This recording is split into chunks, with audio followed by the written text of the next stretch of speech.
विवादित जमीन सब है, ये सब सारा ठीक किया जाएगा। आप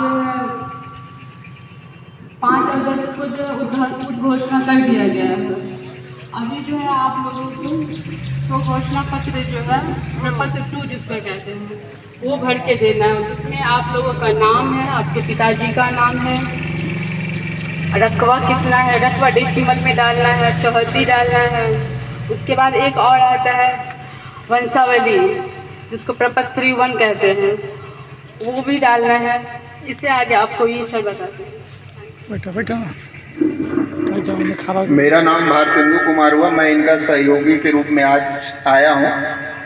मैडम ने बताया कि नियमावली कुछ बताएं, लेकिन मैं उतना नियमावली में नहीं जाऊंगा, लेकिन आपको जो डिटेल से सर्वे के बारे में उसका जानकारी दूंगा। सर्वे पहले भी हुई है और अभी भी हो रही है। पहले में क्या अंतर है और अभी में क्या अंतर है वो मैं थोड़ा बता दूँगा।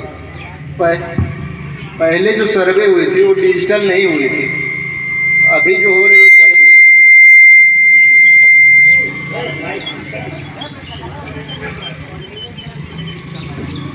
अभी जो सर्वे हो रही है वो पूरा डिजिटली हो रही है सर्वे। इसमें जो भी आप प्रोसेस होगा, एक एक स्टेप होगा, वो आप लोग ऑनलाइन देख सकते हैं। इस सर्वे में टोटल 22 प्रपत्र हैं, जो 1 से शुरू होकर 22 तक फाइनल होती है। प्रपत्र 1 जो होता है स्वघोषणा का उद्घोषणा का प्रपत्र होता है, जो बंदोबस्त कार्यालय द्वारा उद्घोषणा की जाती है, जो 5 अगस्त को की गई है।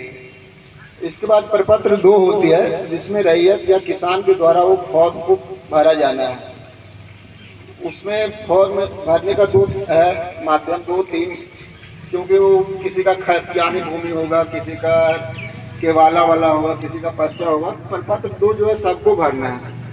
और प्रपत्र 3 एक जो है वंशावली का है, जो खतियानी रैयत भरेंगे। वो थोड़ा फॉर्मेट दिखा दीजिए, हम समझा देते हैं।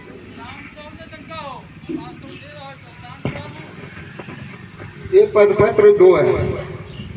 इसमें आपको सबसे ऊपर लिखा हुआ है राजस्व ग्राम। राजस्व ग्राम का आपका नाम भरना है। थाना नंबर क्या है वो भरना है। हल्का का नाम भरना है, या हल्का नंबर भरना है। पुलिस थाना अंचल जिला। अब यहाँ पे लिखा हुआ है रैयत का नाम एवं पिता का नाम। यहाँ पे जिनके नाम से जमीन है उनका नाम और उनके पिताजी का नाम लिखा है। अस्थायी पता लिखा हुआ है। हो सकता है कि कोई दूसरे गाँव का आदमी इस गाँव में आके जमीन लिए हैं, तो यहाँ का पता नहीं, जो भी अपना अस्थायी पता है वो यहाँ पे लिखेंगे। उसके बाद यहाँ खाता नंबर लिखेंगे। उसके बाद यहाँ खेसरा नंबर लिखेंगे। रकबा यहाँ लिखेंगे, एकड़ में है तो एकड़ में, डिसमिल में है तो डिसमिल में लिखेंगे। उसके बाद चौहद्दी लिखा हुआ है। चौहद्दी जो देना है, वर्तमान चौहद्दी देना है। जो जीवित आदमी है उनका नाम लिखना है यहाँ पे। उसके बाद किस जमीन लिखा हुआ है, आपका जो जमीन है वो किस प्रकार का, धनहर है, बागवान है, बीट है, यहाँ पे वो लिखे। लगान छोड़ देना है। जमाबंदी संख्या अगर आप लोग के पास है तो जमाबंदी संख्या नहीं है तो उसको छोड़ दीजिए। उसके बाद है भूमि पर आप दावा किस प्रकार कर रहे हैं, आपको जमीन मिला है कैसे मिला है।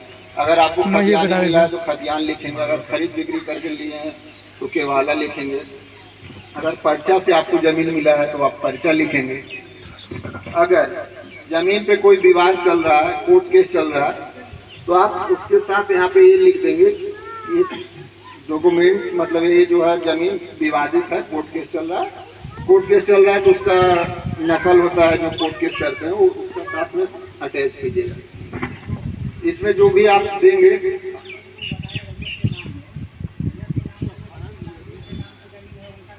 उनका नाम, हाँ तो जो नहीं जीवित आदमी का नाम भरा है। हाँ, ये करने के बाद यहाँ पे हस्ताक्षर कीजिएगा। उसके बाद यहाँ पे मोबाइल नंबर और आधार नंबर लिख दीजिएगा, तिथि और जिस स्थान से आप ये फॉर्म फिल कर रहे हैं वो आप भर दीजिएगा। इसके साथ डॉक्यूमेंट जो लगाइएगा, जैसे खरीदा हुआ है तो केवाला लगाइएगा, दाखिल खारिज हो गया तो वो पेपर लगाइएगा। उसके साथ आधार कार्ड जरूर लगाइएगा।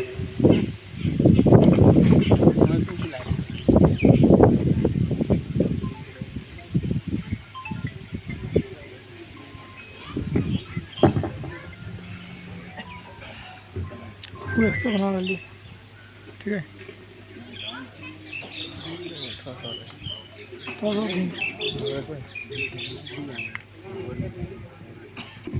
ये प्रपत्र 3-1 है जो बंसावली का है।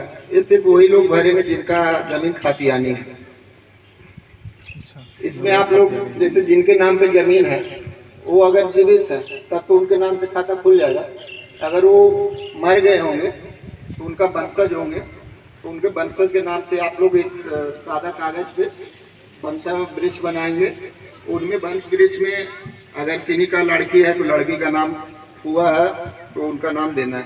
अगर वो जमीन नहीं लेना चाह रही है तो उनसे एनओसी बनवा के लेना है कि जमीन हम अपने भाई को या भतीजा को दे रहे हैं इच्छा से, इसमें हमको कोई अधिकार नहीं। उसका एनओसी बना के इसके साथ संलग्न करके देना है। और जो वंश वृक्ष बनाएंगे उसके अकॉर्डिंग जो भी शेड्यूल बनाएंगे उसके अकॉर्डिंग जो आपका हिस्सा मिल रहा है वो यहाँ पे आप लिख देंगे और नीचे आप साइन करके जमा कर देंगे। फॉर्म जमा करने का 3 माध्यम है। आप इसको मैम आएंगी तो मैम को जमा कर सकते हैं या ऑनलाइन साइबर कैफे जाइएगा तो आप वहाँ दे सकते ऑनलाइन कर सकते हैं या फिर सिविल कार्यालय हम लोग का लगा है सकरा में, वहाँ पे भी आप जमा कर सकते हैं। जहाँ आपको सुविधा होगी वहाँ आप जमा कर सकते हैं। कार्यालय नहीं, मैम को बहुत सा हम बता रहे हैं। मैम को देखिए बहुत सारा 8-10 गांव मिला टैग हुआ है। एक टाइम एक डिसाइड करेंगे मुखिया जी के साथ या फिर आप लोग जनप्रतिनिधि के साथ, वो टाइम डिसाइड करेंगे। एक दिन टाइम दे दीजिए बीच में कि इतना बजे से इतना बजे तक हम इस गांव में इस स्थान पे आएंगे। जिनका कोई प्रॉब्लम होगा या फॉर्म जमा करना होगा कुछ भी, वो इनसे आके मिल सकते हैं। विशेष सर्वेक्षण अमीन ये हो गया। इसके बाद फिर प्रपत्र 5 होता है, वो 13 लेखन है, वो आप लोग का नहीं है। फिर प्रपत्र 6 में आपको खाना पूरी पर्चा मिलेगा। खाना पूरी पर्चा से पहले हम बता देते हैं कि खाना पूरी से पहले का प्रोसेस क्या है। अभी आप लोग ये फॉर्म दीजिएगा, फॉर्म अभी ये लोग अपलोड करेंगे। उसके बाद फिर वेरीफाई होगा फॉर्म कि आपने जो दिया सही दिया है कि गलत दिया है। तो वेरीफाई करने के बाद उसी क्रम में आप लोग का गाँव का त्रिसीमाना फिक्स होगा। त्रिसीमाना फिक्स होने के बाद फिर आपका जो डॉक्यूमेंट्स के अकॉर्डिंग ज़मीन है आपका, वो ज़मीन जाके वेरीफाई करेंगे। जो वेरीफाई करेंगे उस प्रक्रिया को किस्तवार बोलते हैं। वो किस्तवार करने के बाद फिर हर प्लॉट का एक नंबरिंग करेंगे। नंबरिंग करेंगे, हो सकता है पुराना आपका 6वां नंबर कुछ हो लेकिन नया में आपको दूसरा मिलेगा। इसी को जो नंबरिंग करते हैं हर प्लॉट को, उसको खाना पूरी बोलते हैं। वो खाना पूरी होने के बाद आपको एक खाना पूरी पर्चा मिलेगा। खाना पूरी पर्चा में आप देखिएगा कि जो हमने डिटेल्स आप हमको डिटेल्स दिए हैं उसके अकॉर्डिंग मैच कर रहा है कि नहीं। उसमें हो सकता है हम लोग का एरर हो, कंप्यूटर का एरर हो, कुछ एरर उसमें आ सकती है। वो एरर जो आएगी उससे आप लोग को घबराना नहीं है।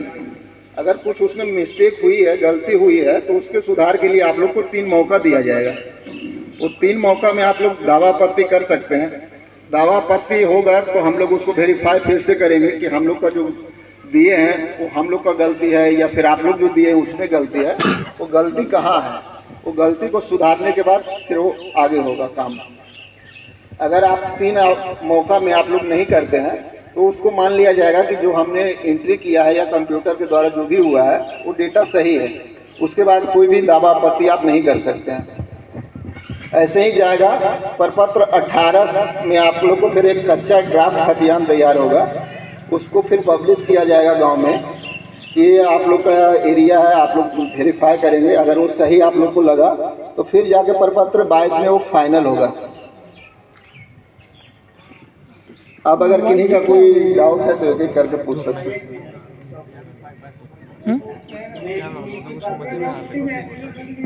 ठीक है, हम सब समझ लिया।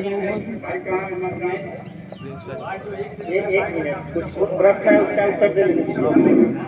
कुछ प्रश्न है लोगों का उत्तर दे लीजिए। आप सुनिए, इसमें जो प्रश्न है कि मेरा 4 पंचायत में मेरी जमीन है, वंशावली कहाँ से बनेगी? वंशावली आपका जो आपका पहले कौन कौन सा पंचायत मिला है, कौन सा गांव में आपका जमीन है वो पहले बताइए। जैसे आपका उस पार सुंदरपुर पंचायत में, दूसरा रामनगर पंचायत में, तीसरा भरतीपुर पंचायत में, चौथा बंगाही पंचायत।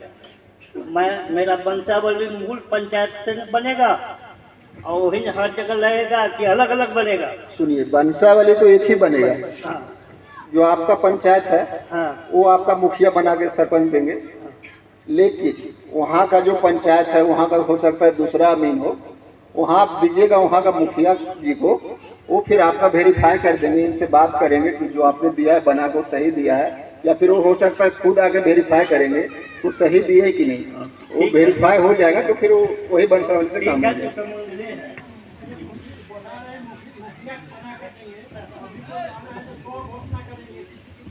सुनिए, स्वाब घोषणा करके दीजिएगा, उसको ग्राम सभा के माध्यम से उसको वेरीफाई करना हम लोग का काम है। आप वेरीफाई कीजिए, ये वो मान लो तो वेरीफाई करवाने के लिए हम किसके पास जाएंगे? जनप्रतिनिधि के पास ही जाएंगे ना, या ग्राम सभा लगाएंगे, उस पर जनप्रतिनिधि को बुलाएंगे, ग्रामीण लोग को बुलाएंगे, उसमें वेरीफाई करेंगे। और बंसावली कोई अपना बाप का नाम बदल के देता नहीं। जनरली क्या दिक्कत होता है, ये लोग लड़की का नाम नहीं देता है, बेटी का नाम नहीं देता है, बुआ का नाम नहीं देता है, लेकिन सरकार का स्पष्ट गाइडलाइन है कि महिलाओं का नाम अनिवार्य रूप से देना है आपके बंसावली में। जी जी जी, विवाहित हो अविवाहित हो कोई फर्क नहीं है। शादी 20 साल पहले हुआ कोई दिक्कत नहीं, नाम देना है उनका। 50 साल पहले शादी हुआ है, नाम देना है उनका। नहीं है फिर भी नाम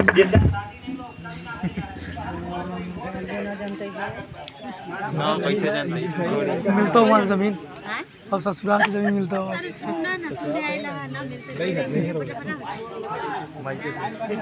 मायके से अब कैसे सबके मायके से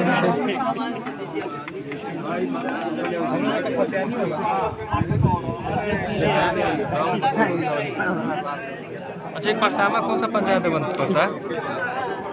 भरतीपुर में? ये तेरी पे कहाँ है साइड में?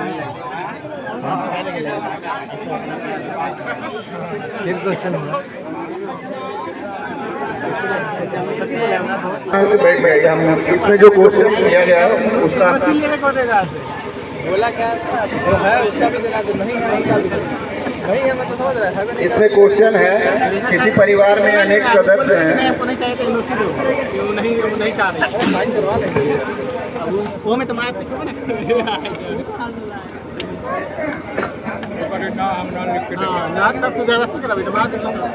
क्वेश्चन है, किसी परिवार में अनेक सदस्य हैं जिनके नाम से जमीन का खतियान एवं केवाला दस्तावेज है, तो क्या सभी सदस्य को अलग अलग बंसा बनाकर देना होगा या किसी एक सदस्य के बंसावली से काम चल जाएगा? एक सदस्य का बना के देने से नहीं होगा, बंसावली एक ही बनेगा, लेकिन सब परिवार का उसमें नाम मेंशन होगा।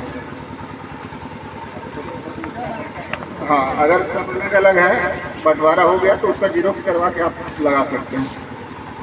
एक मूल बात सर, आगे कर्मचारी जो हैं उनको मैं भी नहीं पसंद, और वो जो और मेरे पास जमीन है, अभी तक मैं उनको नहीं जानता। उनको भेजिए, हल्का में भेजिए, यहाँ कोई इसी पर एक दिन समय दें और यहाँ सभी लोगों का कटवावे न दें। इस सर्वे में कर्मचारी का कोई योगदान नहीं है। इस सर्वे में अमीन होंगे, कानूनगो होंगे और बंदोबस्त पदाधिकारी होंगे। कर्मचारी ही जमीन का अधिकार प्रूफ देता है, अधिकार करके कि आपकी ये जमीन है, जिसके आधार पर हम सरकारी लगान देते हैं, और उनका कोई महत्व नहीं है। सर्वे में आप जो रसीद कटा के दे रहे हैं, रसीद से नहीं प्रूफ होता है कि आप उस जमीन का मालिक हैं। रसीद से सिर्फ ये आप बता रहे हैं कि सरकार को लगान मिल रहा है, टैक्स मिल रहा है। हाँ हाँ, आपका वो जो जमीन आप है उस पर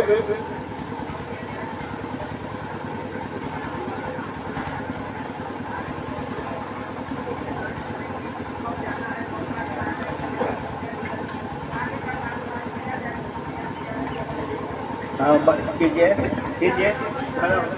दूसरा क्वेश्चन है, जिन भूखंडों के मामलों में न्यायालय में हकीयत वाद, बंटवारा वाद, दखल दाहनी वाद एवं अन्य वाद चल रहा है, उस जमीन के बारे में जमीन का ब्यौरा और दावा कैसे प्रस्तुत किया जाए।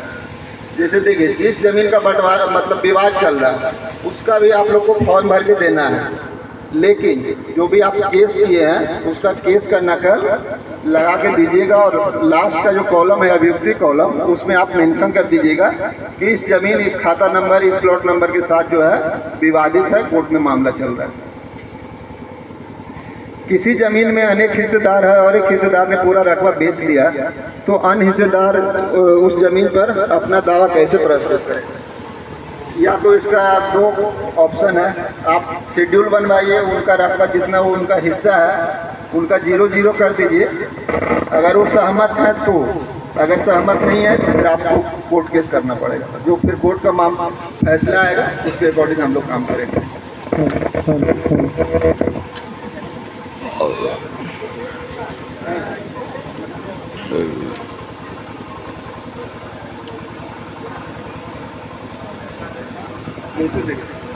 आपका बोलने का मतलब ये हुआ ना कि जो भाई बेच दिया है उसका रजिस्ट्री पेपर होगा, लेकिन वो देखिए अगर वो कैसे साथ में ही बेचा होगा ना,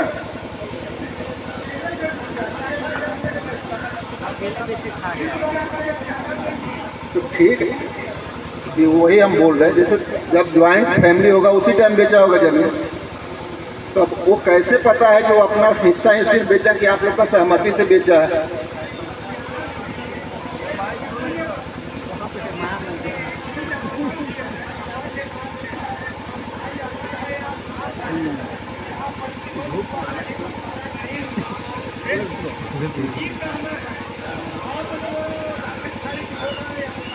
हटना साइड में देगा।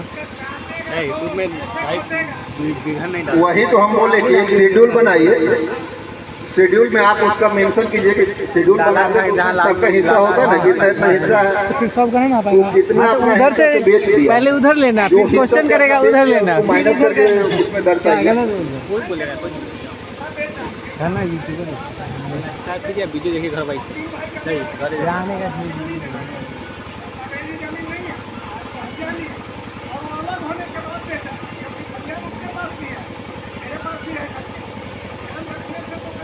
नहीं, उस शेड्यूल जो हमको मिलेगा उसके अकॉर्डिंग फिर काम हम करेंगे।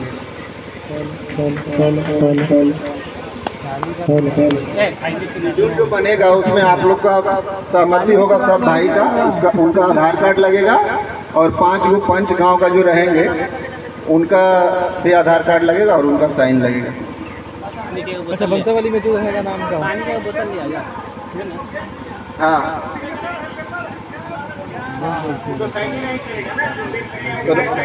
तो देखिए वो झंझट कटाएगा तो उस जमीन को विवादित देंगे और उस जमीन पे हम विवादित लिख देंगे कि ये विवादित भूमि है, जो हम लोग कुछ नहीं करेंगे, फिर आप लोग उसको सही बात जो विवादित जमीन है ना उसको सरकार कब्जा लेगा। देखिए इसका भी प्रोविजन है, जैसे इसके लिए क्या है कि जो सिविल प्रभारी हैं, सुनिए एक मिनट सुनिए, आपका जो प्रश्न है ना, ये प्रश्न अधिकतर लोगों का है, मतलब इस गांव में भी, राजस्व ग्राम में भी है, बिशनपुर नगरी में भी है कि लोग जमीन बेच दिया है एक भाई और 3 भाई नहीं बेचा है और वो वाकई में साइन नहीं करेगा, तो उसके लिए क्या बनाया गया है कि सिविल प्रभारी जो नियुक्त है, इस तरह के विवाद को सिविल प्रभारी के द्वारा ही निपटारा किया जा सकता है। उसको सब जमीन से बेघर कर नहीं, जो बेच दिया है उसको जमीनें नहीं मिली। इधर माइक दीजिए, अरे विवादित लिखने की बात नहीं हो रही है, हम जो बोल रहे हैं वो समझिए आप।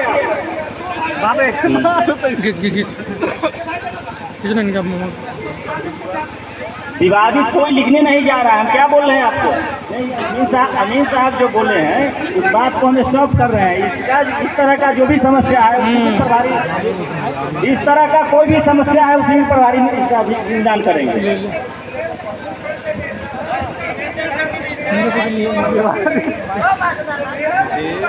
माइक दीजिए, वो माइक दीजिए ना हो।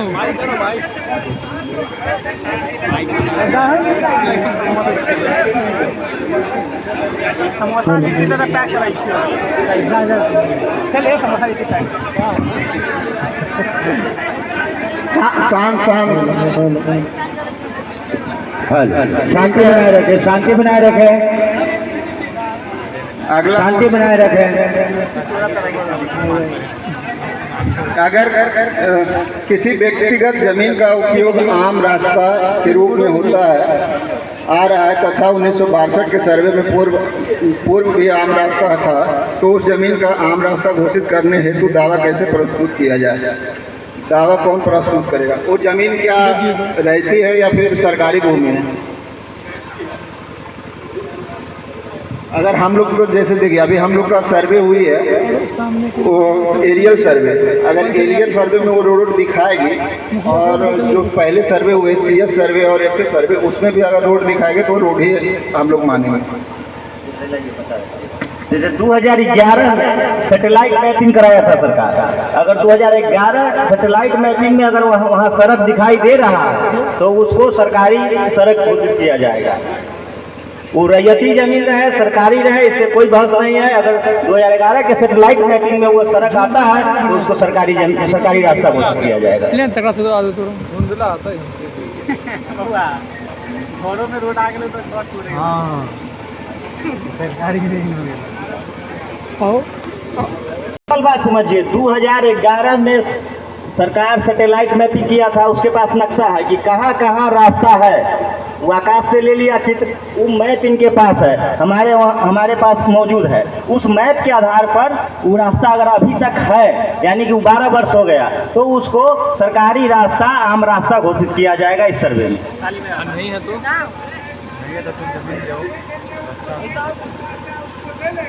जी बिल्कुल ले लेंगे। मठ मंदिर के जमीन और सार्वजनिक उपयोग में चल रहे जमीन के संदर्भ में उस जमीन पर दावा कौन करेगा? दावा कैसे करेगा?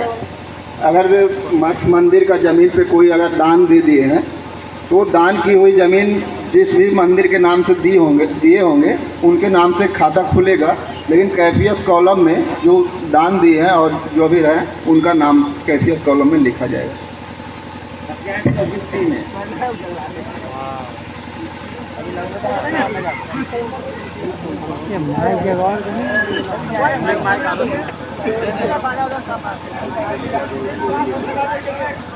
क्या फायदा है इनका इतना बड़ा सेटअप करने? माइक लीजिए। हेलो, अगर हमारे पूर्वज पिछले सर्वे में किसी मंदिर मस्जिद में ज़मीन दी और उन्हीं का वंशज ज़मीन को मंदिर में सर्वे नहीं करा के अपने नाम पर सर्वे करा लिया, उसके लिए हमको क्या करना होगा? जो ज़मीन दी है वो सर्वे नहीं, रजिस्टर 2 में मंदिर के नाम पर ज़मीन है, रजिस्टर 2 में रह गया पिछला, और सर्वे जब हुआ तो मेरे नाम पर भी सर्वे हम करा देंगे। CS में 62 में। हाँ,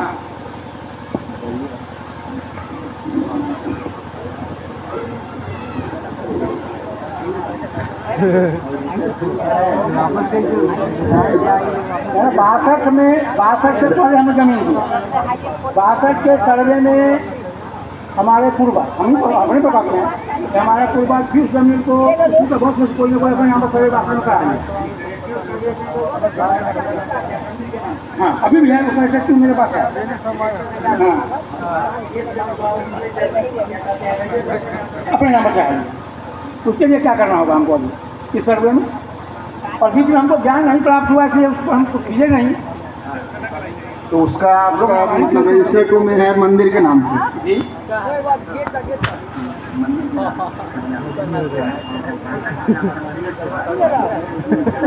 अगर सर को इस पर कोई ज्ञान प्रकाश करने का ज्ञान प्राप्त नहीं हुआ, सर्वे में मंदिर के नाम से ही अपने अगले अधिकारी से इस पर ज्ञान लेकर तब हमको समझा नहीं क्लियर है, इसका गाइडलाइन क्लियर है। तो थोड़ा अगर कलेक्टर सर्वे में कलेक्टर सर्वे में अगर क्या करते हैं मंदिर के नाम से है और रीजनल सर्वे होगा उसमें अगर कोई बंदा अगर करा लेता है तो इस सर्वे में क्या करना है कि जो CS करता है वही होगा, यानी कि मंदिर के नाम से ही खाता खुलेगा। उसके लिए इनके पास एक कागजात रखना था, उसके लिए इनके पास उसका कोई कागजात है या उस रैयत इनके पास बिल्कुल देखिए जो खतियान है 1894 में जो CS हुआ उसका खतियान इनके पास उपलब्ध है, उसके अनुसार मैचिंग करके और खुल जाएगा मंदिर के नाम। उसके लिए हम लोग को करना नहीं होगा, किसी करना सबसे मिलना होगा उसके लिए। एकदम मिलिएगा, मिलना तो पड़ेगा ही, आपको तो एक एक प्लॉट पे जाना है, मिलना तो पड़ेगा ही। किस्तवार जिस समय होगा ना उस समय क्लियर हो जाएगा। उसमें हम चाहेंगे, आप हमारे ग्राम प्रधान हैं, आप हमें पूरा सहयोग उसमें करें जो जगह पर आ जाए। हमारी तरफ से भाई साहब बिल्कुल सहयोग रहेगा, जहाँ खोजिएगा जिस जगह पे खोजिएगा वहाँ मौजूद रहेंगे, कहीं कोई गड़बड़ी नहीं होगा, जो जेन्युइन होगा वो हमारे तरफ से होगा। और दूसरा क्वेश्चन मेरा है, जो बिहार सरकार या खजाने सिंचाई योजना में हमने ज़मीन दे दिया और उस ज़मीन पे बिहार सरकार का कुछ काम भी हुआ, स्पॉट अभी तहस नहस हो गया, उसका इनके पास क्या व्यवस्था हमको करना होगा?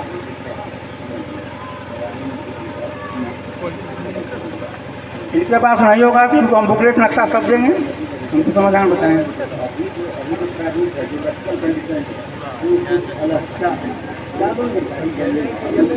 और इस क्वेश्चन से हमारे सभी ग्रामवासी को बेनिफिट होगा, न कि हमको होगा, सभी का सहयोग भी चाहिए।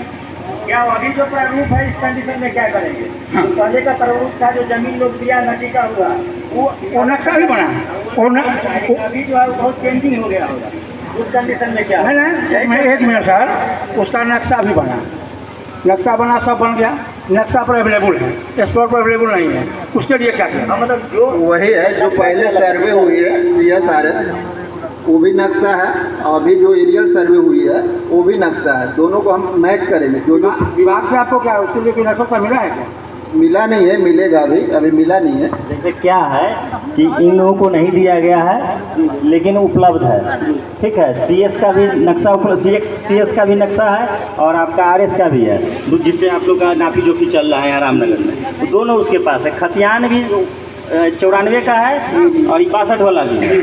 सैटेलाइट मैप जो किया है 2011 में, तो 2011 का जो वस्तु स्थिति है और 2000 क्या कहते हैं 62 का वस्तु स्थिति, दोनों में जमीन आसमान का अंतर है नदी के मैटर में। इधर से उधर, उधर से इधर, या कहीं टूट फाट नदी की बहुत तरह का संरचना जो है तो चेंज हो गया। जी नदी की स्थिति है, इस नदी में बहुत नहर बना है, उस नहर का भी स्थिति है, उस मैप में है, सब है, उसी पर मेरा कहना है।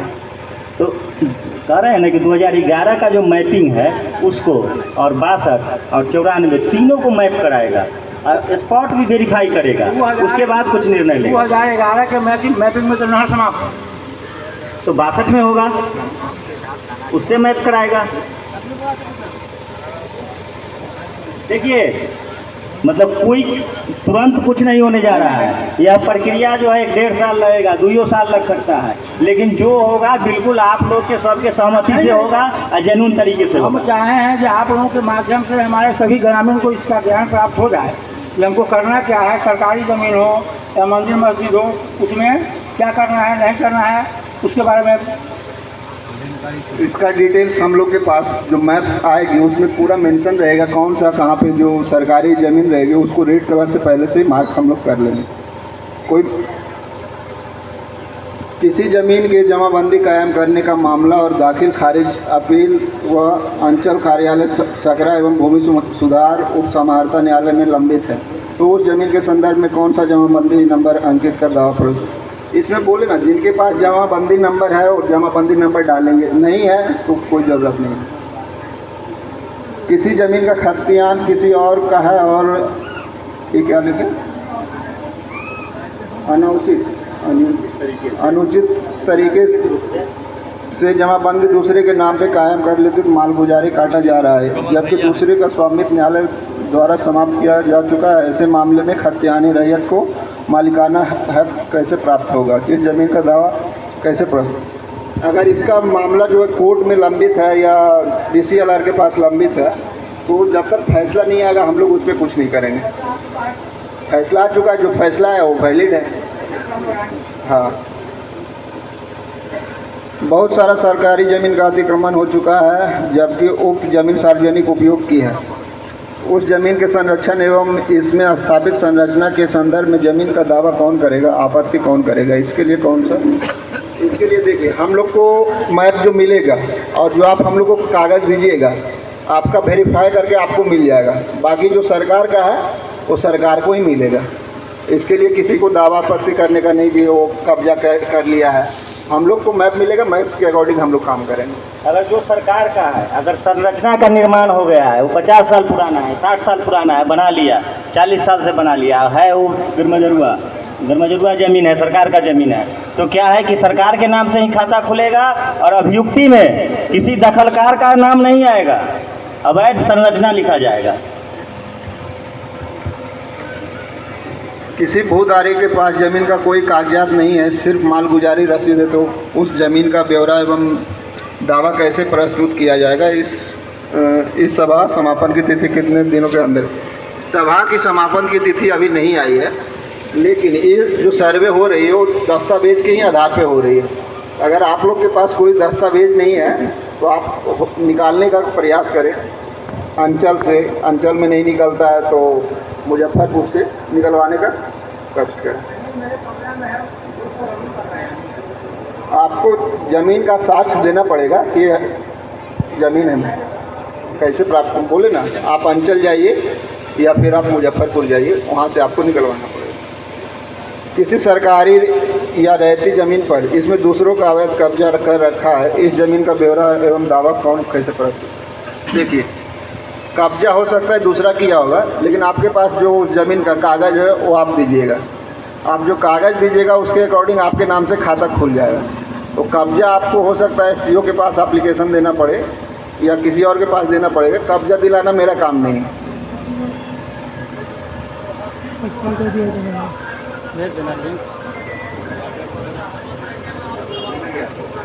आपको पता करना पड़ेगा। आप गांव के हैं, आप खेत खरीदे होंगे तो उसमें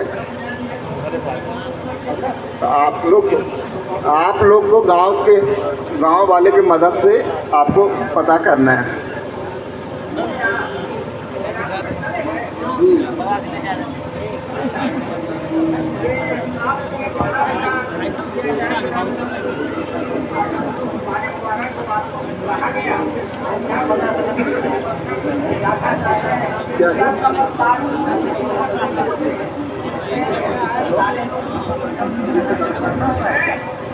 इस 11 क्वेश्चन के अलावे अगर और किन्हीं का कुछ मन में डाउट है तो आप पूछ सकते हैं।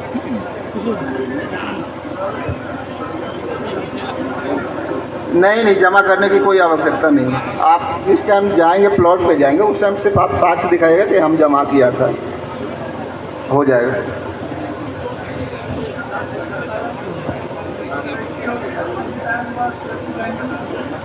रजिस्ट्री हो गया तो रजिस्ट्री पेपर आप लगा के फॉर्म भरिए। ये जो 00 आ रहा है वो ऑनलाइन में आपका प्रॉब्लम हो सकता है, लेकिन जो हाथ से कटा है उसमें प्रॉब्लम नहीं है। आप हाथ से जो कटाए हैं वो लगा दीजिए। हाँ, एक रजिस्ट्री पेपर लगाइए और उसके साथ आधार कार्ड जरूर लगाइए जी।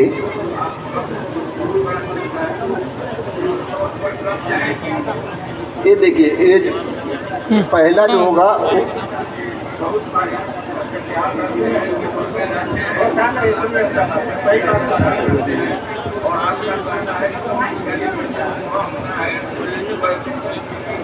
ये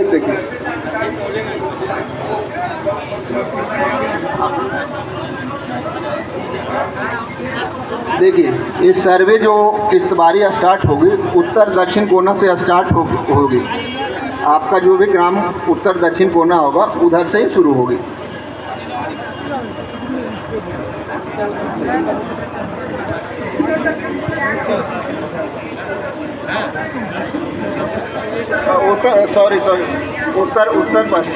उत्तर पश्चिम भंडार कोना जिसको बोलते हैं ना, वही उत्तर पश्चिम बोलने में।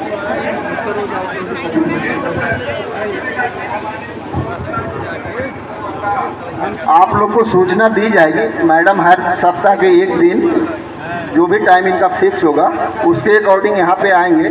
आप लोग को ग्रामीण के माध्यम से सूचना दी जाएगी। ये मैडम आपको अपना नंबर भी दे देगी, क्योंकि यही आपके गांव के अमीन हुई, यही आती रहेगी। हाँ, दूसरे पंचायत का, दूसरे गांव का भी हो सकता है, दूसरे अमीन हो। हर राजस्व ग्राम के लिए अमीन डिप्यूट है। एक अमीन के पास करीब 3 या 4 राजस्व ग्राम है। नहीं, जहाँ पे खेसरा कम है ना, वहाँ पे ज़्यादा होगी, और जहाँ पे खेसरा ज़्यादा है वहाँ पे कम है। तो मैडम के पास 3 या 4 है। कितना? हेलो, आपके पास कितना राजस्व ग्राम है?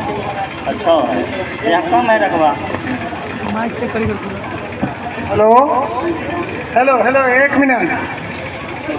किसी के पूर्वज के नाम से खतियान है, रसीद उसका कंटिन्यू कट रहा और खतियान फट चुका, रिकॉर्ड रूम में नहीं मिल रहा, तो आखिर रसीद कटा किसके आधार पे और हम क्या भर के देंगे उसको? ये रसीद जो कटता है सीओ सर के पास कटता है, सीओ ऑफिस से कटता है। वो तो उसके बारे में हम नहीं बता सकते हैं कैसे कटा, किस बेसिस पे कटा। अब मान लीजिए 22 तक कटा हुआ है और इंडिविजुअल तो खाता खेसरा अपना लेके जाएगा, मुजवानी जो लिखित में, जो हमारा ही देखिए लेजर 2 में, और लेजर 2 से आप रसीद काटिए, तो रसीद वो देख के ही काटे कि ऐसे काट दिए या फॉल्स है, क्या हम क्या भर वही तो हम बोले ना कि उसके बारे में मेरे पास जानकारी नहीं है। वो रसीद सीओ ऑफिस और सर्वे दोनों अलग है। स्पॉट पे चेक करने आएंगे, 5 आदमी से पूछेंगे, रसीद हम दिखाएंगे, रकबा पूरा होगा, तो क्या उस जमीन का कीजिएगा या नहीं कीजिएगा? पहले आपको ऑनलाइन करना है, जो भी आपका जब कह रहे हैं जो ऑनलाइन नहीं है, चढ़ा हुआ।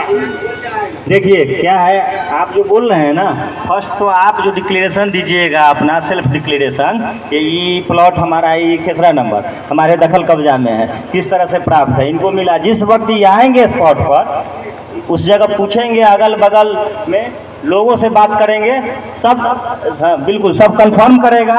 अगर कोई आपत्ति नहीं आता है, कोई आपत्ति नहीं आता है, तब आपके नाम से होगा। कोई आपत्ति आता है तो फिर उसका जांच होगा, आपत्ति का निराकरण होगा कि किसका है, तब फिर खाता खोलने की व्यवस्था होगी। जैसे आप दिए ना, आप 100 खेसरा का दे दिए, अगर उस पर कोई आपत्ति नहीं करता है तो स्वतः खुलेगा, आएगा, जांच करेगा, देगा, खुल जाएगा। अगर कोई आपत्ति करता है तब उसका जांच होगा। यदि में कोई आपत्ति नहीं है तो कोई बात नहीं है। अगर आपत्ति है तब लोग आगे जांच कर दीजिए। नहीं होगा आपत्ति होगा।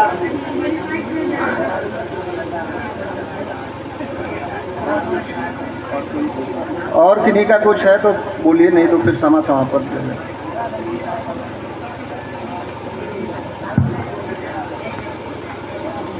उनके लिए आपको वंशावली बना के देना पड़ेगा।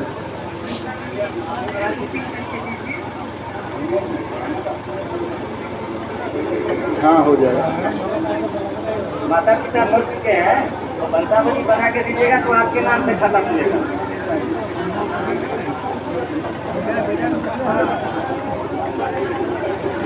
नहीं, उसका वंशावली नहीं। जीवित आदमी का वंशावली नहीं बनेगा।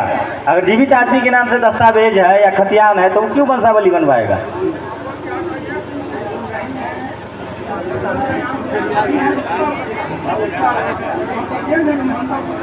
आपके नाम से जमा कर दिया तो आप क्यों बनवाइएगा?